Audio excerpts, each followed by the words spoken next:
17,737 कोटी टंका सामिल रही। स्वास्थ्य क्षेत्र में प्रस्तावित यही व्यय मोट बजेट आकार 7.5% रु अधिक अटे, जहाँ आमर प्रतिबद्धता अभिप्राय एवं कार्यधारा को प्रतिफलित करे। बढ़ुवा रोगी संख्या एवं जरूरीकालीन मामला ठारू आरंभ कर क्रॉनिक रोग एवं महामारी विपद पर्यंत आम लोकों बढ़ुवा आवश्यकता को पूरण करने आम समग्र ओडिशा रे आमर स्वास्थ्य सेवा क्षमतार एक बड़ संप्रसारण आरंभ करिछु। आमे आमर मेडिकल कॉलेज, जिला मुख्यालय एवं गोष्ठी स्वास्थ्य केन्द्र रे 5,000 आईपीडी शज्या जोड़बू। एससीबी मेडिकल कॉलेज और हॉस्पिटल रे 1,800 आईपीडी शज्या विशिष्ट स्वतंत्र स्वास्थ्य सेवा व्यवस्था करिबू। गुरुतर रोगी जीवन रक्षाकारी सहायता पाई आमे वेंटिलेटर एवं केंद्रीय तदारक सुविधा सहित सज्जित 1,000 उन्नत आईसीयू एवं 500 हाई डिपेंडेंसी यूनिट एचडीयू शज्या स्थापन करिबू। यह केवल भित्तिभूमि विषय नुहे, आम यही यूनिट गुड़ी को चालू रखा आवश्यक विशेषज्ञ डाक्तर, नर्स एवं टेक्नीशियन को मध्य मंजूर करुछु। एनिमते नूतन डायलिसिस यूनिट एवं अत्याधुनिक बायोमेडिकल उपकरण संग्रह करिछु, जहाँ डाक्तरखाना भिड़ को ह्रास करिवो एवं आमर जरूरीकालीन स्वास्थ्य सेवा मजबूत करी आम राज्यर नागरिक प्रत्येक नागरिक विश्वस्तरीय क्रिटिकल केयर मेरुदंड स्वास्थ्य सेवा प्रदान करें। गोपबंधु जन आरोग्य योजना, जी जय एवं आयुष्मान भारत प्रधानमंत्री जन आरोग्य योजना एबीपीएम जय समन्वित कार्यान्वयन माध्यम आम वर्तमान 29,000 रु अधिक तालिकाभुक्त सरकारी एवं घरोई चिकित्सालय एक देशव्यापी नेटवर्क एरिया 1.03 कोटी परिवार प्राय 3.46 कोटी व्यक्ति को सुनिश्चित एवं नगदविहीन स्वास्थ्य सेवा प्रदान करुछु। वर्ष 2026-23 मु यही योजना गुड़िक निमंते 4,279 कोटी टंकार व्ययबराद प्रस्ताव करुछि। जातीय स्वास्थ्य मिशन एनएचएम अधीन आम सरकार मागणा औषध, रोग निरूपण, डायग्नोस्टिक, डायलिसिस, रक्त एवं आम्बुलांस सेवार संप्रसारण करी स्वास्थ्य सेवा सुदृढ़ करुछंती। यह सहित निरामय योजना अधीन औषध वितरण केन्द्रगुड़िकर एक संप्रसारित नेटवर्क माध्यम मागणा औषध, शल्य चिकित्सा एवं फ्यूचर सामग्री, टीका, कर्कट निरोधी औषध एवं रक्त जनित प्रदान निर्माण अंतर्भुक्त प्रदान करा जाउछि। 2026-23 जातीय स्वास्थ्य मिशन एनएचएम रे 1,958 कोटी टंका एवं निरामय योजना 786 कोटी टंकार व्ययबराद प्रस्ताव दूची। आवश्यक सेवागुड़िकर सुलभता को आहुरी सुदृढ़ करने निदान जरिया मागणा रोग निरूपण एवं डायलिसिस सेवा प्रदान करा जाउछि, जोंथिरे सीटी स्कान, एमआरआई एवं एक्सरे भली उच्चमानर परीक्षा गुड़िक उपभोक्ता शुल्क संपूर्ण छाड़ करा जाइछि। वर्ष 2026-23 निदान 371 कोटी टंका, जरूरीकालीन चिकित्सा आम्बुलांस सेवा 198 कोटी टंका एवं आशाकर्मी कल्याण निमंते स्वास्थ्य सहाय योजना अधीन 183 कोटी टंकार व्ययबराद प्रस्तावना दूसरी। मुख्यमंत्री स्वास्थ्य सेवा मिशन प्रत्येक नागरिक आवश्यकता पूरण करने ओडिशार स्वास्थ्य भित्तिभूमि संप्रसारण एवं आधुनिकीकरण निमंते एक प्रमुख पदक्षेप भाव कार्य करुछि। यही मिशन कटकर एससीबी और बुर्लार भीमसार परी प्रमुख अनुष्ठान गुड़िकर व्यापक पुनर्विकास सहित बहुसंख्यक आवासिक और अनावासिक सुविधा गुड़िकर निर्माण अंतर्भुक्त। यह व्यतीत तृणमूल स्तर में स्वास्थ्य सेवा पहुंचाई सरकार ग्राम पंचायत स्तर में नूतन उपखंड चिकित्सालय एसडीएच, गोष्ठी स्वास्थ्य केन्द्र सीएससी एवं आयुष्मान आरोग्य मंदिर गुड़िकर एक सुदृढ़ नेटवर्क स्थापन करुछंती।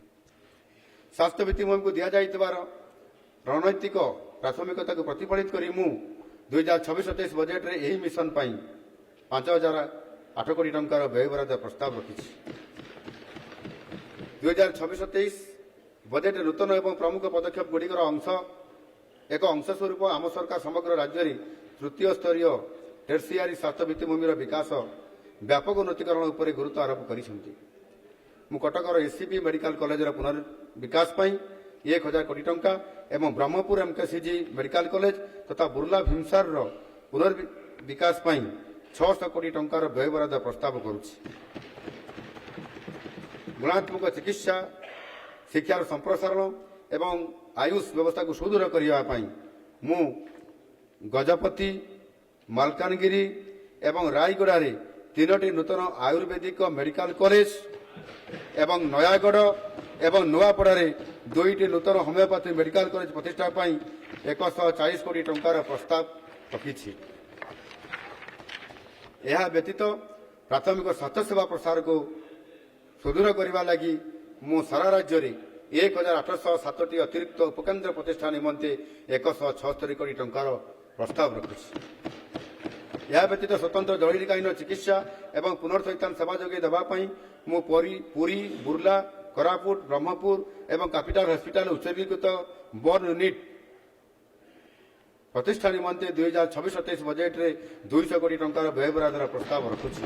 ଅଗ୍ନି ନିରାପତ୍ତା ଏବଂ ସୌରଶକ୍ତି ସ୍ଥାପନ ପାଇଁ ମୁଁ ଏହି ବଜେଟ୍ରେ 473 କୋଟି ଟଙ୍କାର ବ୍ୟୟବରାଦ ପ୍ରସ୍ତାବ ରଖିଛି। ଏହା ବ୍ୟତୀତ ମୁଁ ଏକ ନୂତନ ଯୋଜନା ଅଟଳ ରକ୍ତଦାନ ଅଭିଯାନ ଆରମ୍ଭ କରିବାକୁ ପ୍ରସ୍ତାବ ଦେଉଛି, ଯେଉଁଥିରେ ସମସ୍ତ ମେଡିକାଲ କଲେଜର ରକ୍ତ ଭଣ୍ଡାର ପ୍ରତିଷ୍ଠା, ରାଜ୍ୟର ସମସ୍ତ ରକ୍ତ ଭଣ୍ଡାର ଉନ୍ନତିକରଣ ଏବଂ ଆଧୁନିକୀକରଣ, 50ଟି ଭ୍ରାମ୍ୟମାଣ ମୋବାଇଲ ରକ୍ତ ସଂଗ୍ରହ ୟୁନିଟ୍ ବ୍ୟବସ୍ଥା ଏବଂ ପ୍ଲାଜା ଫ୍ରାକ୍ସନେସନ କେନ୍ଦ୍ର ପ୍ରତିଷ୍ଠା ଅନ୍ତର୍ଭୁକ୍ତ।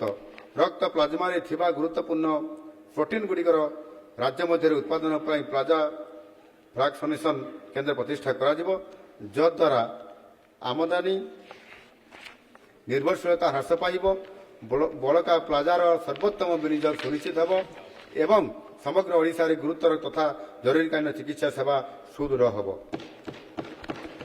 ସ୍ନାତକୋତ୍ତର ଚିକିତ୍ସା ଶିକ୍ଷାକୁ ସୁଦୃଢ଼ କରିବା ଲାଗି ଆମ ସରକାର ଏକ ଗୁରୁତ୍ୱପୂର୍ଣ୍ଣ ନିଷ୍ପତ୍ତି ନେଇଛନ୍ତି, ଯାହାଦ୍ୱାରା ସମସ୍ତ ଜିଲ୍ଲା ଏବଂ ମେଡିକାଲ କଲେଜଗୁଡ଼ିକରେ ବିଶେଷଜ୍ଞ ସେବାର ଉପଲବ୍ଧତା ସୁନିଶ୍ଚିତ ହେବ ଏବଂ ଆଗାମୀ 2 ବର୍ଷ ମଧ୍ୟରେ 500ଟି ପିଜି ସିଟ୍ ବୃଦ୍ଧି କରିବା ଲାଗି ମୁଁ ପ୍ରସ୍ତାବ ରଖୁଛି। ଯେଉଁ ଜିଲ୍ଲାଗୁଡ଼ିକରେ ଏଭଳି ସରକାରୀ ସୁବିଧା ଉପଲବ୍ଧ ନାହିଁ, ଯାହାର ନର୍ସିଂ, ପାରାମେଡିକାଲ ଏବଂ ଆନୁଷଙ୍ଗିକ ସ୍ୱାସ୍ଥ୍ୟ ପାଠ୍ୟକ୍ରମ ଆରମ୍ଭ କରିବାକୁ ମୁଁ ପ୍ରସ୍ତାବ ଦେଉଛି। କର୍କଟ ରୋଗ ରାଜ୍ୟରେ ଏକ ଉଦୀୟମାନ ଜନସ୍ୱାସ୍ଥ୍ୟ ଆହ୍ୱାନ ଭାବେ ଉଭା ହୋଇଛି, ଯାହା ଅନେକଙ୍କୁ ରୋଗାକ୍ରାନ୍ତ କରି ମୃତ୍ୟୁର କାରଣ ସାଜିଛି। ଉତ୍ସର୍ଗୀକୃତ କର୍କଟ ଚିକିତ୍ସା ସେବା ସୁନିଶ୍ଚିତ କରିବା ପାଇଁ କର୍କଟ ଚିକିତ୍ସା କେନ୍ଦ୍ରଗୁଡ଼ିକ ମାଧ୍ୟମରେ ରୋଗର ଆଗୁଆ ଚିହ୍ନଟ, ସମୟୋଚିତ ଚିକିତ୍ସା, ବ୍ୟକ୍ତିଗତ ଯତ୍ନ ଏବଂ ଅତ୍ୟାଧୁନିକ ଜ୍ଞାନକୌଶଳର ଉପଲବ୍ଧତା ଆବଶ୍ୟକ। ଏଭଳି କେନ୍ଦ୍ରଗୁଡ଼ିକ ଅଙ୍କୋଲୋଜି କ୍ଷେତ୍ରରେ ଗବେଷଣା ଏବଂ ନବସୃଜନକୁ ମଧ୍ୟ ପ୍ରୋତ୍ସାହିତ କରିଥାଏ। ତଦନୁଯାୟୀ ମୁଁ ପ୍ରଚଳିତ ଓଡ଼ିଶା କର୍କଟ ଚିକିତ୍ସା ଯୋଜନା OCCP-କୁ ମୁଖ୍ୟମନ୍ତ୍ରୀ କର୍କଟ ଚିକିତ୍ସା ଅଭିଯାନ ଭାବେ ରୂପାନ୍ତରିତ କରିବାକୁ ପ୍ରସ୍ତାବ ଦେଉଛି। ବ୍ୟାପକ ଗୋଷ୍ଠୀ ସଚେତନତା, ବ୍ୟାପକ ଗ୍ରାମ ସ୍ତରରେ ସ୍କ୍ରିନିଂ ଏବଂ ଭ୍ରାମ୍ୟମାଣ ଶିବିର, କର୍କଟ ପଞ୍ଜୀକରଣ, ଆଗୁଆ ଚିକିତ୍ସା ପାଇଁ ଏକ digital hub and spoke model ଏବଂ ମାଗଣା ରୋଗୀ ପରିବହନ ସେବା ନିମନ୍ତେ ଏହି କାର୍ଯ୍ୟକ୍ରମ ପାଇଁ ମୁଁ 311 କୋଟି ଟଙ୍କାର ବ୍ୟୟବରାଦ ପ୍ରସ୍ତାବମାନ ଦେଉଛି। ପୂର୍ବ ବଜେଟ୍ରେ ଦିଆଯାଇଥିବା ପ୍ରତିଶ୍ରୁତି ଅନୁଯାୟୀ ଆମ ସରକାର ପ୍ରତ୍ୟେକ ପଞ୍ଚାୟତରେ ଅତି କମ୍ରେ ଗୋଟିଏ ଆୟୁଷ୍ମାନ ଆରୋଗ୍ୟ ମନ୍ଦିର କାର୍ଯ୍ୟକ୍ରମ କରିବେ ଏବଂ 2026-27 ବଜେଟ୍ ଅଟକଳରେ ଏଥିପାଇଁ ପର୍ଯ୍ୟାପ୍ତ ପାଣ୍ଠିର ବ୍ୟବସ୍ଥା କରାଯାଇଛି। ସାମଗ୍ରିକ ଏବଂ ପ୍ରତିଷେଧକ ସ୍ୱାସ୍ଥ୍ୟସେବାକୁ ସୁଦୃଢ଼ କରିବା ପାଇଁ ଆମେ ଓଡ଼ିଶାର ସମସ୍ତ ଆୟୁଷ୍ମାନ ଆରୋଗ୍ୟ ମନ୍ଦିର ଆୟୁଷ ଔଷଧର ଉପଲବ୍ଧତା ସୁନିଶ୍ଚିତ କରିବାକୁ ମଧ୍ୟ ପ୍ରସ୍ତାବ ଦେଉଛୁ।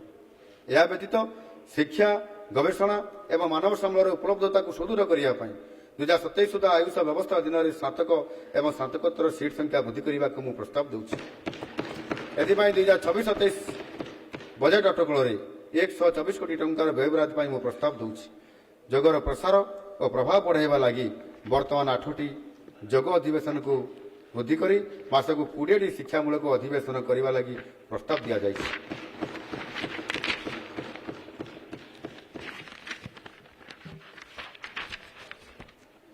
ଉନ୍ନତ ଗବେଷଣା ଶିକ୍ଷା ଅଭିବୃଦ୍ଧିକୁ ପ୍ରୋତ୍ସାହନ ଦେବା ପାଇଁ ଏକ ଉତ୍ସର୍ଗୀକୃତ ଫାର୍ମା ଏବଂ ବାୟୋଟେକ୍ ଗବେଷଣା ଏବଂ ନବସୃଜନ କେନ୍ଦ୍ର ଆରମ୍ଭ କରାଯିବ, ଯାହା କର୍କଟ ରୋଗ ବିଜ୍ଞାନ ଗବେଷଣା, ବାୟୋଲୋଜିକ୍ସ ବିକାଶ, ଚେରମୂଳି ଔଷଧର ମାନକୀକରଣ, ଉନ୍ନତ ଥେରାପି ଉତ୍ପାଦ, ଚିକିତ୍ସା ଉପକରଣ ଉଦ୍ଭାବନ ଏବଂ ଶିଳ୍ପ ଶିକ୍ଷାନୁଷ୍ଠାନ ସହଭାଗିତାକୁ ସହାୟତା ଯୋଗାଇ ଦେବ। ଡିଜିଟାଲ ଡ୍ରଗ୍ସ ଟ୍ରେସେବିଲିଟି ଏବଂ सर्भाइलान्स सिस्टम कार्यकारी करने सहित आधुनिक विश्लेषणात्मक क्षमता विशिष्ट एवं एनएबीएल मान्यता प्राप्त एक उन्नत राज्य औषध परीक्षण एवं गवेषणा परीक्षागार उन्नतीकरण पर प्रस्ताव दूसरी। यही पदक्षेप गुड़िक नियामक तदारक मजबूत कर औषध एवं चिकित्सा उपकरण गुणवत्ता सुनिश्चित करने सह प्रवर्तन और निरीक्षण व्यवस्था माध्यम जनस्वास्थ्य सुरक्षा कर सरकार द्वारा जोगाई दि जाउथुवा औषधर गुणवत्ता रक्षा करने एवं जोगाण श्रृंखलार अखंडता को सुनिश्चित करने लगी एक केंद्रीय Odisha state medical corporation limited पलिनागार प्रतिष्ठा लगी सरकार घोषणा करी मु आनंदित। सरकार द्वारा जोगाई दि जाउथुवा औषध एवं अन्यान्य आनुषंगिक सामग्रीर संरक्षण क्षमता वृद्धि पाई यह निर्माण करा जिवो। क्रीडार सुविधा केवल सहर मध्य सीमित न रही प्रत्येक ब्लॉक और प्रत्येक आकांक्षी क्रीड़ाविद निकट में पहुंचाइबार लक्ष्य को सुनिश्चित करने आम समस्त जिले में ब्लॉक स्तरीय स्टाडियम को संपूर्ण एवं कार्यक्रम करने उपर ध्यान देउछु। 5 वर्ष मध्य मोट 4123 कोटी टंका विनियोग सहित तृणमूल स्तर में अत्याधुनिक प्रशिक्षण सुविधा जोगाई दि जाइबो। पूर्व प्रतिश्रुति अनुजाई आम भुवनेश्वर गोठपाटना ठारे एक अत्याधुनिक विश्वस्तरीय क्रीड़ा कम्प्लेक्स कार्य को त्वरान्वित करूँ। जत्न सुरक्षा एवं पुनर्वास सेवा प्रसार लगी वरिष्ठ नागरिक दिव्यांग किन्नर एवं भिक्षुक मानकर आवासिक एवं सहायक सुविधा मु 109 कोटी टंकार प्रस्ताव रखी जो समन्वित भित्तिभूमि कम्प्लेक्स प्रतिष्ठा वृद्धाश्रम एवं वृद्धावस्था भिन्नक्षम केन्द्र गुड़िकर रक्षणाबेक्षण सामिल रही। या व्यतीत दिव्यांग मानकर कल्याण एवं सशक्तिकरण 225 कोटी टंका एवं निशामुक्ति कार्यक्रम 16 कोटी टंकार व्यय बरादर प्रस्ताव देउछि जहाँ समानंकर पुनर्वास एवं समाजर मुख्य क्षेत्र में पुनर्जागरण पुनर्एकीकरण क्षेत्र में सहायक हेब। प्रधानमंत्री जन विकास कार्यक्रम पीएमजेवीके एक केंद्रीय प्रायोजित योजना सीएसएस ये हूँ एक क्षेत्र विकास कार्यक्रम जहाँ अधीन चिन्हट होता अधिक संख्यालघु संप्रदाय घनत्व विशिष्ट अंचल गोष्ठी भित्तिभूमि और मौलिक सुविधागुड़ी सृष्टि कराए। 2026-27 आर्थिक वर्ष पर यह योजना अधीन 4 कोटी टंकार अर्थराशि प्रस्ताव दि जाउछि। 2026-27 आर्थिक वर्ष पर मुस्लिम वाकफ बोर्ड प्रशासन 5 कोटी टंका एवं 2026-27 संख्यालघु अर्थनैतिक विकास योजना गुड़ी कार्यकारी करने 45 लाख टंका व्यय बराद प्रस्ताव दि जाइछि। माननीय बाचस्पति महोदया दशंधि धरी ओडिशा कोयला लौह खनिज पदार्थ एवं आलुमिनियम भित्तिक शिल्प नेतृत्व नहीं भारतर शिल्प अभिवृद्धि को शक्ति प्रदान कर आसीअछि। आज भारत सरकार सहयोग में ओडिशा शिल्प खनिज आधारित अर्थनीति माइक्रोचिप आधारित उन्नत शिल्प दिगरे आज अग्रसर होउछि। भित्तिभूमि नीतिगत सहायता व्यावसायिक सुगमता माध्यम बयन खाद्य प्रक्रियाकरण इलेक्ट्रोनिक्स एवं सबुज शक्ति भली नियुक्त सुजोग सृष्टिकारी क्षेत्र में ओडिशा मूल्ययुक्त उत्पादन को प्रोत्साहित करने को प्राथमिकता देउछि।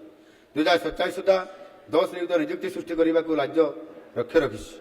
मु शिल्प एवं एमएसएमई क्षेत्र 1970 कोटी टंका व्यय बराद करने को प्रस्ताव देउछि जहाँ 2023-24 वर्षर व्यय बराद ठारू 1.5 गुण अधिक अटे। ओडिशा फार्मा सम्मेलन पर एक विश्वस्तरीय प्रतिद्वंदितामूलक एवं नवसृजन चालित परिवेश निर्माण ओडिशा फार्मास्यूटिकल एवं मेडिकल डिवाइसेस नीति 2025 शुभारंभ होइथिला।